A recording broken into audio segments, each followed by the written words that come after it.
C'est joli, hein. C'est marrant, c'est rigolo. Oh, c'est vrai, une girafe blanche. Des girafes, des lions, des hippopotames et même des rhinocéros. Pourtant, nous ne sommes pas dans la savane africaine, mais bel et bien en France, à 20 km de Nantes. On voit ses pattes qui pendent là. Et on voit un peu sa tête aussi. Une masse. Elle a l'air de bien dormir. Hein. Françoise et Claude ont décidé d'offrir à leur petit-fils Basile un séjour hors du commun. Tu pensais voir autant d'animaux? Bah, les tiques, je pensais pas, vu que c'est en voie de disparition, il y en a vraiment plus beaucoup dans le monde. Donc je pensais pas qu'il y en aurait, donc je suis impressionnée quand même. Mais ce safari plus vrai que nature n'est qu'une mise en bouche avant d'arriver au campement. Car nous sommes dans un camping d'un nouveau genre. D'ailleurs, ici on préfère dire bivouac. Donc, bienvenue au campement du bivouac. Le bivouac, on va découvrir ce que c'est. Bivouac ou camping, peu importe, ce qui est sûr, c'est que notre trio de choc va bel et bien dormir sous une tente. Allez, c'est toi qui rentres en premier. Allez. Ouais. Bah, très bien, très confortable, mais très bonne et très africain là. Une tente aménagée et même décorée à l'africaine, bien loin des tentes à monter soi-même.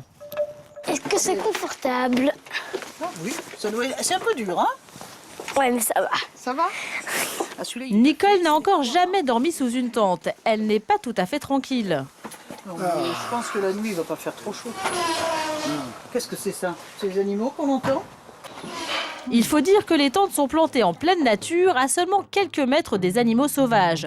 Une véritable expérience en perspective qui n'a pas l'air d'effrayer Basile. Il y a des loups derrière le campement, mais je me sens bien protégée parce qu'il y a des fils électriques, il y a un fossé, il y a des barrières en bois et qui font peur de l'homme. L'aventure sans les risques, c'est un des points forts du séjour. Ce genre de concept original se développe à vitesse grand V un peu partout en France.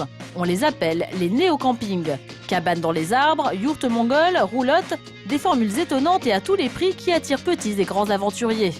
Notre safari nantais a ouvert il y a 2 ans. Depuis, il affiche complet chaque été.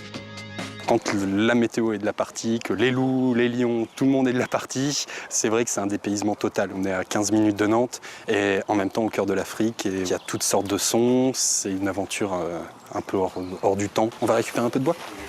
La fin de journée approche, le guide commence à préparer la soirée pour le groupe. Au menu ce soir, patates douces au feu de bois et brochettes de walibi, un cousin du kangourou. Une découverte. Ah, si, c'est bon, c'est très bon. À la nuit tombée, le groupe se réunit autour du feu de camp. Le guide en profite pour faire le point sur les habitudes nocturnes des animaux sauvages. Par rapport au sommeil des animaux, là ils vont dormir pendant 3-4 heures. Et après, dans 3-4 heures, ils vont être actifs pendant 2 heures. En clair, si vous voulez passer une nuit paisible, ce n'est pas le bon endroit. Mais heureusement, Basile n'est pas venu pour dormir, il profite de chaque instant de son aventure. Ça va, l'ambiance me plaît, on raconte des histoires en rapport avec l'Afrique et les animaux. Et j'aime bien. Françoise semble moins sereine à l'idée de dormir au milieu des bêtes sauvages, mais elle prend sur elle. Bonsoir Antoine, alors à demain matin. À demain. On va décider de qui couche où.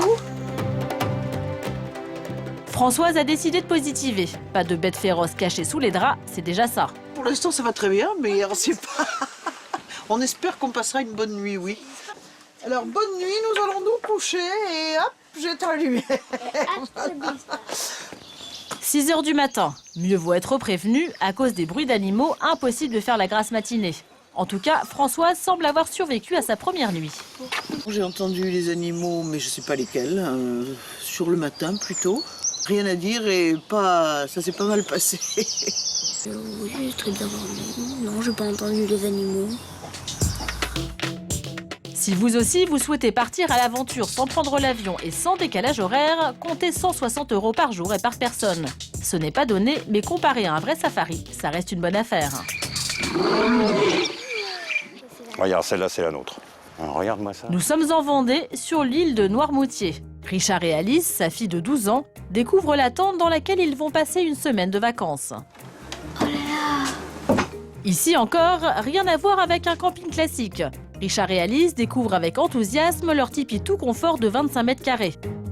Une vraie pièce à vivre, une cuisine équipée et comble du luxe pour nos campeurs, 2 chambres séparées.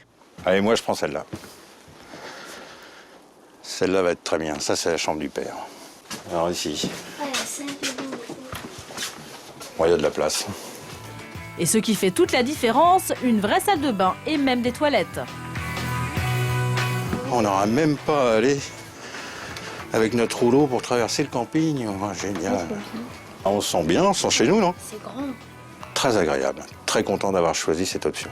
Une option digne d'un hôtel 4 étoiles qui évite la corvée du montage de la tente et du planter de piquet. En moins de 10 minutes, les affaires sont rangées dans les placards et c'est déjà les vacances. Prix du confort, 500 € la semaine pour 4 personnes. C'est un peu plus qu'un camping classique, mais beaucoup moins cher qu'un hôtel de ce standing. Et c'est justement sur ces différences que mise Stéphane Dufils pour faire exploser son concept. On a voulu redonner un nouvel élan à la notion de camping et donc enlever la caricature que les Français ont bien souvent du camping et sortir de ça pour aller véritablement vers l'hôtellerie de plein air.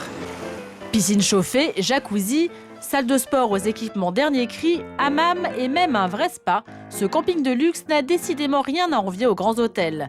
Alice a l'air d'apprécier. Je trouve ça étonnant parce que c'est pas courant, je trouve, d'avoir un camping qui fait des soins comme ça. Puis c'est super agréable. Ultime privilège pour nos campeurs, un chemin privatif pour un accès direct à la plage. On a notre propriété qui donne directement sur l'Atlantique. On a déjà envie d'aller ramasser des coquillages, d'aller se promener. C'est les vacances. Oui, t'as raison. Avec l'apparition des néo-campings, chacun peut maintenant camper selon ses envies. Aventurier, baroudeur ou citadin en mal de repos, vous trouverez forcément la formule qu'il vous faut.